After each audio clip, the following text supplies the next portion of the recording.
Powered by शिक्षा ही प्रकाश है। आज की क्लास में हम बात करेंगे पर्यावरण अध्ययन के PYQ टेस्ट सीरीज चला रहे हैं।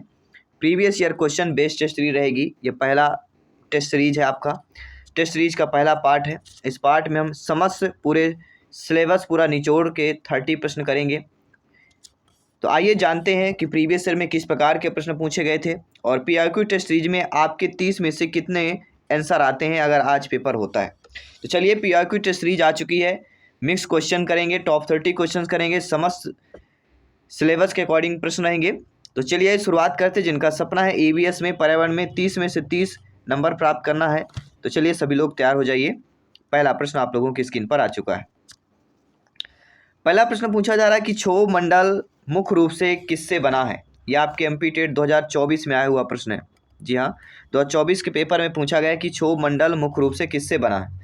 ऑक्सीजन, नाइट्रोजन, कार्बन डाइऑक्साइड या ऑक्सीजन और नाइट्रोजन दोनों से मिलकर बना हुआ। सभी लोग बताइएगा कि क्षोभ मंडल ट्रोपोस्फियर जो है मुख्य रूप से किससे बना हुआ है। तो यह ऑक्सीजन और नाइट्रोजन दोनों से मिलकर बना हुआ। अकॉर्डिंग टू क्वेश्चन जो डी ऑप्शन दिया गया है वह हमारा सही हो जाएगा, क्योंकि आप जानते हैं वायुमंडल में लगभग 78% नाइट्रोजन है और 21% ऑक्सीजन होती है। क्षोभ मंडल में भी यही गैसें सबसे अधिक मात्रा में पाई जाती है। नंबर 1 में नाइट्रोजन, दूसरे नंबर पर ऑक्सीजन। अन्य गैसों का भी आपको पढ़ लेना है, समझ लेना है। आर्गन, नियान गैसें भी परसेंटेज में पूछी जाती हैं।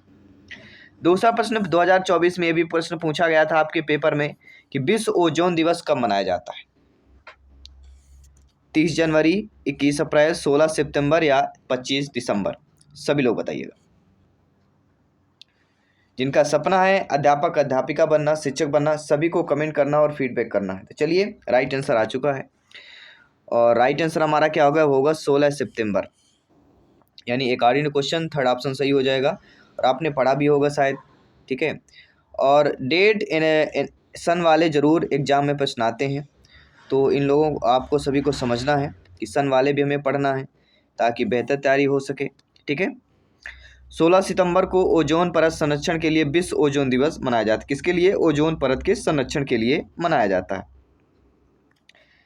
इसके बाद अगला प्रश्न क्या पूछा गया था कि प्राथमिक कक्षाओं में विद्यार्थियों को EVS की समस्याएं कैसे दी जाती हैं। जो प्राथमिक कक्षा के होते हैं उसमें EVS की समस्याएं जो है किस प्रकार से दी जाती हैं। केवल मनोरंजन से संबंधित, शैक्षिक पहलुओं अवधारणाओं से संबंधित, खेलों से संबंधित या गृह कार्य से संबंधित। आपके अकॉर्डिंग राइट ऑप्शन क्या होगा? आप खुद सोचिए, माइंड की मेमोरी पर जोर डालिए और नीचे कमेंट बॉक्स में आंसर बताइए कि प्राथमिक कक्षा के विद्यार्थियों को EVS की समस्याएं कैसे दी जानी चाहिए। तो उन्हें शैक्षिक पहलुओं और धारणाओं से संबंधित देनी चाहिए। किस प्रकार से देनी चाहिए? According to question right option B option होगा, शैक्षिक पहलुओं और धारणाओं से संबंधित देना चाहिए। B option according to question सही हो जाएगा। किसी भी प्रश्न पर डाउट हो सभी को कमेंट करना, फीडबैक करना, क्योंकि आप सभी लोग जानते हैं EVS में ऐसी गतिविधियां और समस्याएं दी जानी चाहिए जो बच्चे का अनुभव और सीखने से जुड़ी हुई। तो अनुभव और सीखने से मेन चीज़ें टारगेट है। अगला प्रश्न देखिएगा, समझिएगा, फीडबैक कीजिएगा। मल्टीमीडिया से पढ़ाए गए विद्यार्थियों ने ब्लैक बोर्ड से पढ़ाए गए विद्यार्थियों की तुलना में बेहतर सीखा, इसका कारण क्या है? मल्टीमीडिया से आप लोग सभी लोग समझते होंगे और ये ब्लैक बोर्ड से पढ़ाई गई तुलना में बेहतर सीखता है। मल्टीमीडिया वाला क्या ज़्यादा बेहतर सीख रहा है, ये तो कह रहा है मल्टीमीडिया पढ़ाए गए विद्यार्थियों ने ब्लैक बोर्ड से पढ़ाए गए विद्यार्थियों की तुलना में बेहतर सीखा। इसका रीजन क्या हो सकता है? तो अधिक ज्ञानेंद्रियों का सक्रिय होना। ब्लैक बोर्ड में क्या होता है, छात्र छात्राएं केवल देखते हैं, सुनते हैं। ब्लैक बोर्ड में क्या होगा, केवल देखेंगे, सुनेंगे। लेकिन अदर में क्या होगा, ब्लैक बोर्ड में केवल देख और सुन सकते हैं। मल्टीमीडिया में विजुअल भी रहता है, ऑडियो भी रहता है, एनिमेशन भी साथ में चलता है। इससे आँख कान दोनों पूरी तरह से सक्रिय रहते हैं। मस्तिष्क की जानकारी को ज़्यादा गहराई से ग्रहण करता है, ठीक है। तो अकॉर्डिंग टू हमारा राइट ऑप्शन क्या हो जाएगा कि श्रव्य दस माध्यम अनेक इंद्रियों को सक्रिय रहने के कारण ये तुलना में बेहतर सीखता है। तो सी ऑप्शन इधर राइट आंसर हो जाएगा। यानी जब बच्चे देखकर सुनकर सीखते हैं तो सीखना अधिक प्रभावी और स्थायी होता है। कुल मिला के ये चीज होती है। इतना आपने समझ लिया। आइए बढ़ते हैं अगले प्रश्न की तरफ। मंदिर के शिखर तक भारी पत्थरों को पहुंचाने के लिए वास्तुकारों ने क्या बनाया? सीढ़ियां, ढालू मार्ग, पिएत्रा ड्यूरा या बलुआ पत्थर बनाया? सभी लोग बताइए। अक्सर ये चीज़ें झेलना पड़ता था। मंदिर के शिखर तक भारी पत्थरों को पहुंचाने के लिए वास्तुकारों ने क्या बनाया था?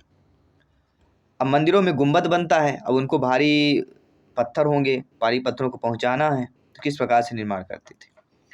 तो वह ढालू मार्ग का रैंप बनाते थे, ढालू मार्ग एक बनाते थे, जिसके माध्यम से वह भारी पत्थरों को पहुंचाने का कार्य मंदिर के शिखर तक करते थे। प्राचीन समय में भारी पत्थरों को ऊपर ले जाने के लिए ढालू मार्ग होता था, इंक्लेन्ड पाथ या रैंप, इसका उपयोग किया जाता था। इसके बाद है, निम्नलिखित में से कौन सा रोग प्रतिदिन व्यक्ति का चेहरा धोने से फैलने से रोका जा सकता है और अंधापन एवं अन्य रोगों का कारण बनता है? कौन सा रोग है जो प्रतिदिन व्यक्ति का चेहरा धोने से फैलने से रोका जा सकता है तथा अंधापन और अन्य नेत्र रोग कारण बनता है? क्षय रोग है, काला ज्वर है, डेंगू है या ट्रैकोमा? कौन होगा सही होते?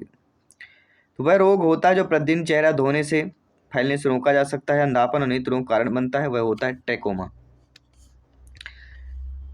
ट्रैकोमा एक संक्रामक नेत्र रोग होता है। यह स्वच्छता विशेषकर प्रतिदिन चेहरा धोने से इसकी रोकथाम की जा सकती है।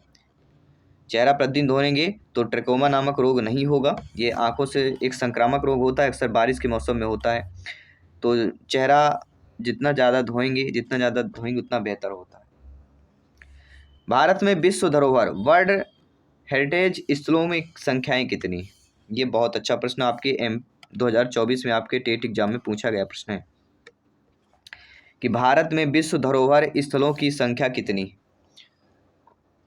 तो उस समय आपका 40 थी, लेकिन अब वर्तमान में भारत में कुल कितनी हो गई हैं? भारत में कुल 44 यूनेस्को विश्व धरोहर स्थल हैं। इनमें से जो 36 हैं वह किस प्रकार से हैं? 36 आपके सांस्कृतिक रूप में हैं। किस प्रकार है? 36 आपके सांस्कृतिक रूप में हैं। 7 इसमें आपकी प्राकृतिक रूप में आ जाती हैं, 7 जो है प्राकृतिक रूप में है, और एक मिश्रित स्थल है। मध्य प्रदेश में खजुराहो के स्मारक, सांची के बौद्ध स्तूप ये विश्व धरोहर स्थल का हिस्सा है। और तो टोटल 44 है। आपको रिमाइंड हो गया, चीज़ें क्लियर हो गई, ठीक है। ये PSTT में 2024 से पूछा गया था। भारत में यूनेस्को में विश्व 40 धरोहर थे, लेकिन अब 44 हो गए हैं, ये आपको ध्यान देना है। जिसमें से मध्य प्रदेश के 2 खजुराहो और सांची बौद्ध स्तूप बेहतर माने जाते हैं। निम्नलिखित में से हड़प्पा सभ्यता में किसकी पूजा नहीं की जाती थी? देखिए, प्रकृति की पूजा होती है, देवी मातृ देवी की पूजा होती, लेकिन पशुपतिनाथ की पूजा होती है। तो किसकी नहीं होती? सभी लोग बताइए। निम्नलिखित में से हड़प्पा सभ्यता में किसकी पूजा नहीं की जाती थी? तो इंद्र की पूजा नहीं की जाती थी। किसकी? हड़प्पा सभ्यता, सिंधु घाटी सभ्यता में लोग प्रकृति, पशु, मात देवी, पशुपति की पूजा करते हैं, लेकिन ऐतिहासिक साक्ष्यों के अनुसार इस काल में भगवान विष्णु या किसी मंदिर आधारभूत मूर्ति पर पूजा नहीं की जाती है। तो यहाँ पे इंद्र देव की बात करेंगे, ठीक है, जबकि इंद्र की पूजा का प्रमाण नहीं मिला है, इसलिए नहीं की जाती। आइए देखते हैं अगला प्रश्न है कि भोपाल गैस त्रासदी किस गैस के रिसाव के कारण हुई थी? तो सभी लोग जानते होंगे मिथाइल आइसोसाइनेट MIC गैस हुई थी। ये घटना 2-3 दिसंबर 1984 को भोपाल गैस त्रासदी MIC मिथाइल आइसोसाइनेट के गैस रिसाव के कारण हुई थी। और MIC methyl iso gas cyanate के से संबंधित आपके एग्जाम में प्रश्न पूछे जाते हैं। कोपेन जलवायु वर्गीकरण के अनुसार शीत जलवायु समूह की विशेषता क्या होती है? ई शीत कि सबसे ठंडे महीने का औसत तापमान 3 डिग्री सेल्सियस या उससे कम होता है, -3। ये सभी महीनों का औसत तापमान 10 डिग्री सेल्सियस से कम होता है। सबसे ठंडे महीने का औसत तापमान 18 डिग्री सेल्सियस से अधिक होता है, या संभावित वाष्पीकरण वर्षा से अधिक होता है। तो राइट आंसर क्या होगा? कोपेन जलवायु वर्गीकरण के अनुसार जलवायु समूह की जो विशेषता होती है वह सभी महीनों का औसत तापमान 10 डिग्री सेल्सियस से कम होता है, तो उसे हम कोपेन जलवायु पर रख देते हैं। आइए देखते हैं अगला प्रश्न क्या पूछा गया है कि बहते हुए जल द्वारा निक्षेपित अर्थात जमा पदार्थ को क्या कहते हैं? जलोढ़, पंखा, एल्बिडो या ग्रिड कहते हैं। सभी कमेंट कीजिएगा मेरे प्यारे प्यारे भाइयों की, प्यारी प्यारी बहनें, गृहिणी, ब्रदर, सिस्टर, टीचर्स, जिनका सपना है अध्यापक अध्यापिका बनना, शिक्षक बनना, जायसवाल सर आप सभी का अभिनंदन करते हैं, स्वागत करते हैं, आप सभी के माता पिता को प्रणाम नमन और नमस्कार करते हैं। साथियों, बहते हुए जल द्वारा निक्षेपित जमा पदार्थ को क्या कहते हैं? जलोढ़ कहते हैं। और हमारी संस्था की टॉपर नोट्स भी आ चुकी है। टॉपर नोट्स प्राप्त करने के लिए आज ही व्हाट्सएप मैसेज करिए 9630689598 9630689598। इस संस्था का व्हाट्सएप नंबर है, इसमें आप व्हाट्सएप करेंगे तो क्या होगा, हमारी टीम आप तक फॉरवर्ड पहुंच जाएगी, आपके मैसेज को रिप्लाई करेगी और मैसेज का रिप्लाई मिलेगा। टर्म्स एंड कंडीशन को फॉलो कीजिए, टॉपर नोट्स प्राप्त करिए। ये टॉपर नोट्स 15 से 20% तैयारी आपकी और बेहतर कर देगी। तो और तैयारी को और बेहतर करना है, मजबूत करना है, कन्फर्मेशन करना है तो नोट्स जरूर मंगवाइए। अगला प्रश्न है कि बफर स्टॉक के रूप में खाद्यान्न का भंडारण भारत सरकार किस संस्था के माध्यम से करती है?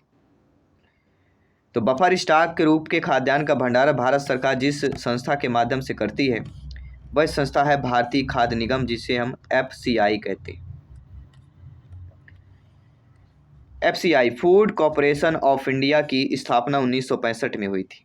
इसका कार्य खाद्यान्न की खरीद, भंडारण, सार्वजनिक वितरण प्रणाली के लिए आपूर्ति करना है। तो किसी भी प्रकार से प्रश्न आए आपसे बनना चाहिए।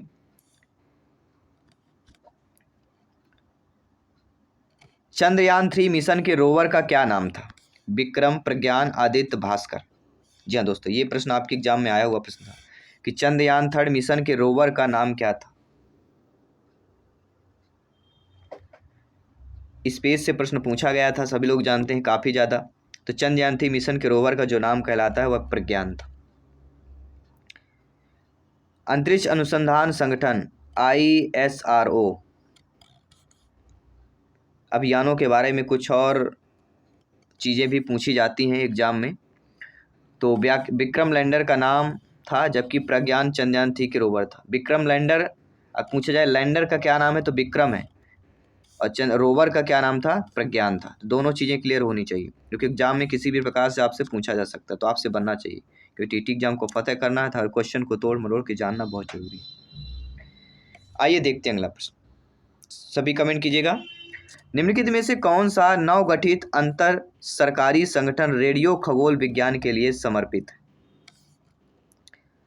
BLAO, SKAO, LWAO या ASAO? तो वह कहलाता है SKAO, स्क्वायर किलोमीटर एरे वेधशाला। रेडियो खगोल विज्ञान के लिए समर्पित नवगठित अंतर सरकारी संगठन कहलाता है। इसका मुख्यालय यूनाइटेड किंगडम में है।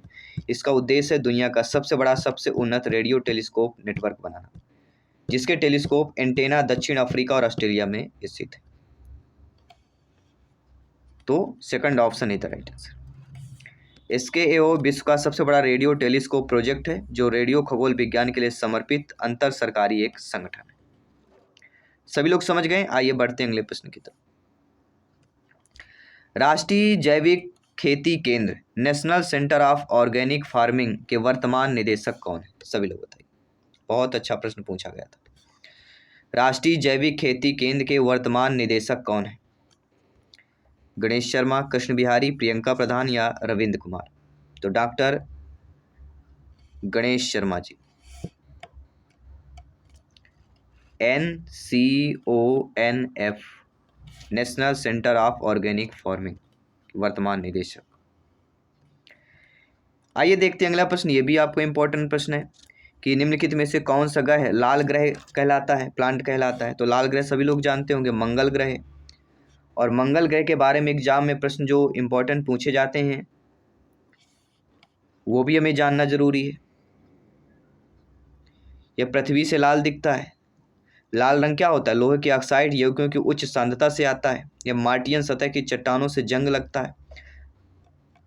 तो मंगल ग्रह के बारे में एग्जाम में आ सकता है, तो मंगल ग्रह के बारे में जरूर पढ़ लीजिएगा अच्छे तरीके से। और ग्रहों के बारे में तो प्रश्न आता ही आता है, एक प्रश्न रखा हुआ है, ये आपको ध्यान देना।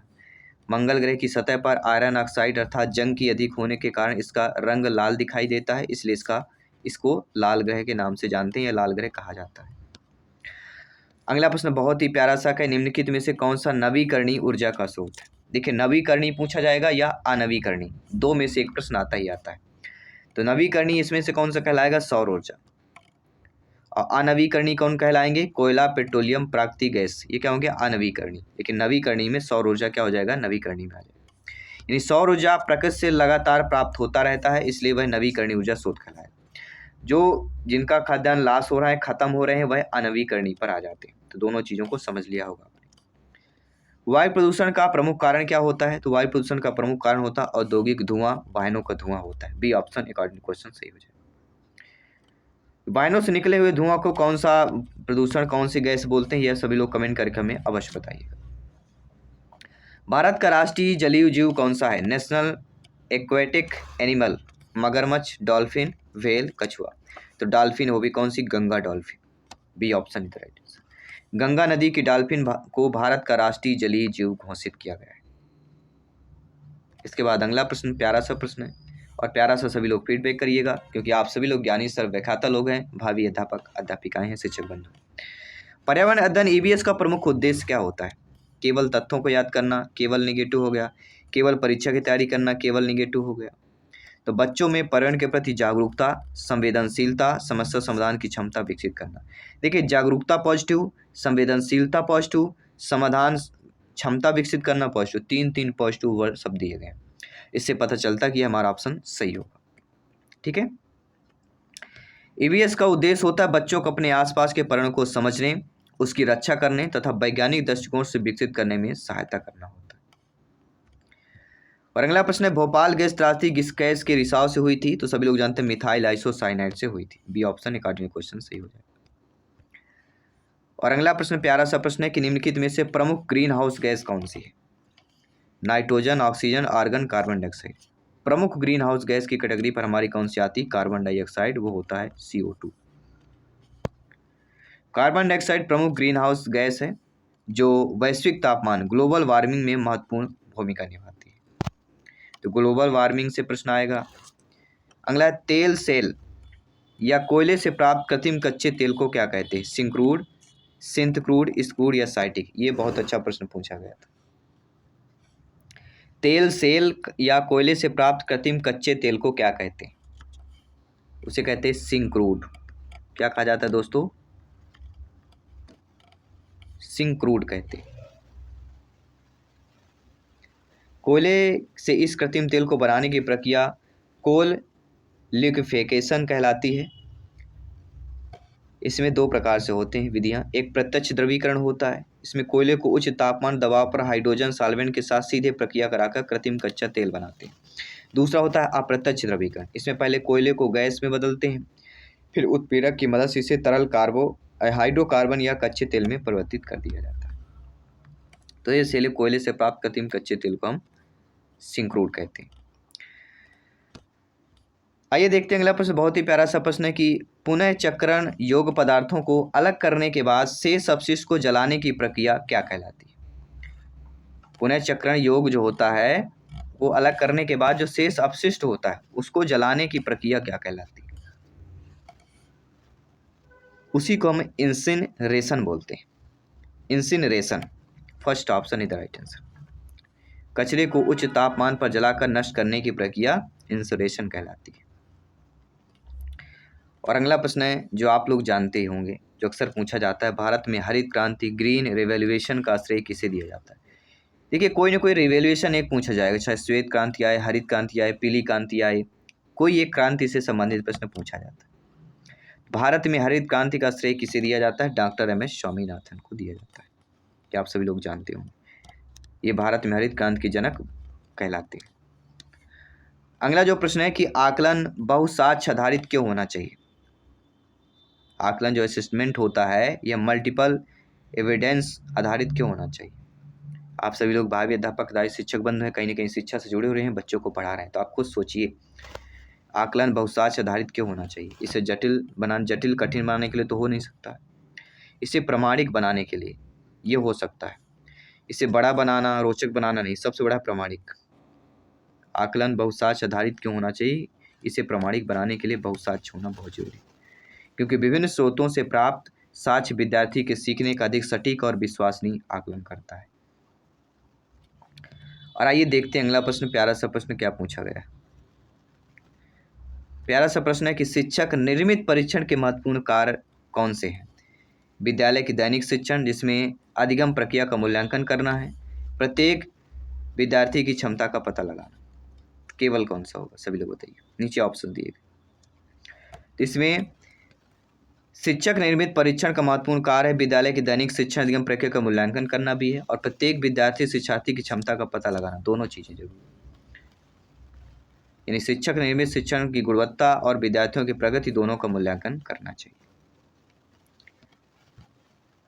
अगला प्रश्न आइए देखते हैं कि रूब्रिक के संबंध निम्नलिखित में से कौन सा कथन सही नहीं? रूब्रिक केवल अंतिम परिणाम का मूल्यांकन करती है। रूब्रिक बनाते समय अधिगम परिणामों के अनुसार मानदंड तय किए जाते हैं। इसमें तो आप सभी लोग समझ गए होंगे। रूब्रिक क्या करती है? केवल अंतिम परिणाम का मूल्यांकन करती है। रूब्रिक बनाते समय अधिक परिणामों के अनुसार मानदंड तय किए जाते हैं। पहला ही ऑप्शन। कौन सा सही नहीं? तो पहला सही नहीं होगा, क्योंकि रूब्रिक केवल अंतिम परिणाम, तो केवल सभी लोग जानते हैं नेगेटिव होता है, इसलिए अकॉर्डिंग टू क्वेश्चन पहला ऑप्शन सही होगा। केवल एक सही नहीं है, क्योंकि रूब्रिक जो प्रक्रिया होती है, जो प्रोसेस होता है, प्रोडक्ट दोनों का मूल्यांकन कर सकती है, इसलिए पहला कथन गलत दिया गया था। इसके बाद है, आप सभी लोग जानते हैं कि निम्नलिखित में से कौन सा दृश्य शिक्षण अधिगम सामग्री, विजुअल टीएलएम आपने पढ़ा होगा, टीएलएम से प्रश्न आता है, इसे हम दृश्य शिक्षण अधिगम सामग्री बोलते हैं, कौन सा नहीं होगा?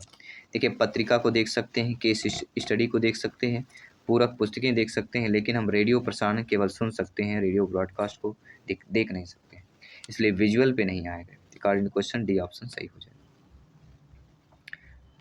और अगला प्रश्न आइए देखते हैं कि उद्देश्य के आधार पर आकलन कितने प्रकार का होता है? उद्देश्य के आधार पर आकलन कितने प्रकार का होता है? 3 प्रकार का होता है। कौन कौन से होते हैं? उद्देश्य के आधार पर आकलन 3 प्रकार के होते हैं। एक निदानात्मक होता है, प्रारूपिक होता है और संकलनात्मक होता है। निदानात्मक, प्रारूपिक और संकलनात्मक। तो ये हमने PIQ टेस्ट सीरीज कर रहे हैं, मिस क्वेश्चन जिसमें हम करेंगे। डेली आपके PIQ टेस्ट सीरीज हो रही है, हर सब्जेक्ट के PIQ टेस्ट सीरीज करेंगे, ताकि बेहतर तैयारी हो सके, आपको पता लग सके कि टेट एग्जाम में किस प्रकार से प्रश्न पूछे जाते हैं, और आपकी तैयारी बेहतर हो सके, किस फील्ड किस लेवल तक के प्रश्न पूछे गए हैं। आइए पूरे मंथ जो है आपका यह PIQ टेस्ट सीरीज करेंगे और आपकी तैयारी को बेहतर करेंगे। तो सभी लोग सहयोग करिए क्योंकि ये आपका अपना परिवार है, शिक्षकों का परिवार है। अपने परिवार से जुड़िए, अपने परिवार से जुड़ने के साथ साथ सारे सपनों को साकार करिए। मिलता हूँ आपके अगले सेशन पे, नेक्स्ट क्लास पे। सभी मित्रों को जय हिंद, वंदे मातरम, धन्यवाद।